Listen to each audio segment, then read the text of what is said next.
I think some anime get talked about so much through their flaws that people forget what it actually felt like to watch them. Like, they get reduced to labels, talking points, and things to argue about. And somehow the experience gets lost in the conversation.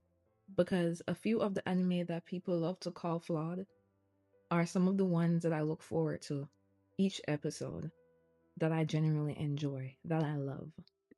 And when I say flawed, I don't mean that it's bad, and I don't mean lazy writing, or that people are wrong for critiquing them.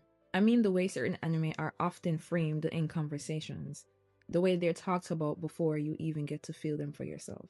Then again, this is just my experience, why those supposed flaws never stop me from loving them, and in some cases are exactly why I love them. The first anime is the Tokyo Revengers. It's one of those anime that get reduced fast. A lot of conversation centers on the protagonist Takemichi, and I get it. I've seen the critiques, and I've even critiqued him myself. But for me, that was never the point. I feel like what stuck with me was the emotion, his desperation, the feeling of wanting to save people even when you don't feel strong enough yourself. Something else I also enjoy was the music. I don't remember if it was the first theme song, but oh my god, it was so good. I also love the friendships and the moments where things felt raw and ugly and unfinished. Felt like I kind of watched it to feel the weight of the regret, the loyalty, and just trying again. And for me, it's never boring. And I feel like that mattered to me more than whether the main character fit a certain mold. This other one I've seen framed as slow or too talkative, and that's that time I got reincarnated as a slime.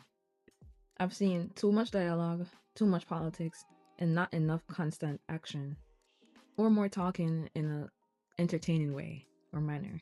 And I'll be honest, I think it was one specific episode where I did felt the slowness a bit, but then by the next episode, I felt like I was actually entertained by the talking. Like, I was so intrigued. I like when a world breeds. I like watching systems being built. I like strategy, conversation, and decisions that ripple outward.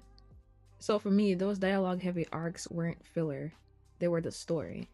They gave weight to what came later, or what will come later, I'll assume. I'm not a manga reader, so I'm really just assuming. But they made victories feel earned. And I think that's the thing. Some people watch anime for momentum, and again, that's okay. And some watch it for immersion. Neither is wrong. This one just happened to meet me where I am.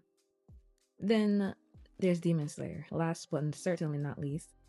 It's probably one of the ones I see dismissed the most very quickly.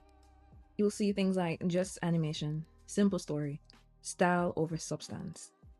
But that has never been my experience.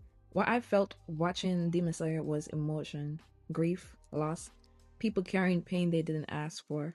The simplicity people point out, to me, that's clarity. Simply.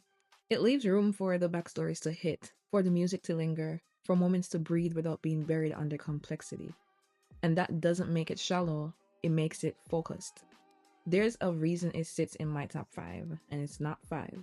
Not because it's trying to be something it's not, but because it knows exactly what it is. Since I've been watching anime, I've never been interested in whether it was universally praised. I'll always be more interested in how it makes me feel, or how it made me feel. Some stories resonate because they're polished, some resonate because they're messy, some because they arrive at the right time in your life.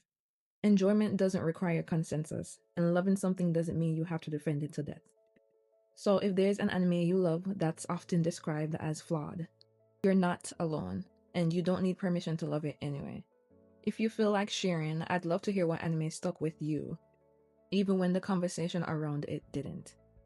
But anyways, until next time, sail safe and stay spirited.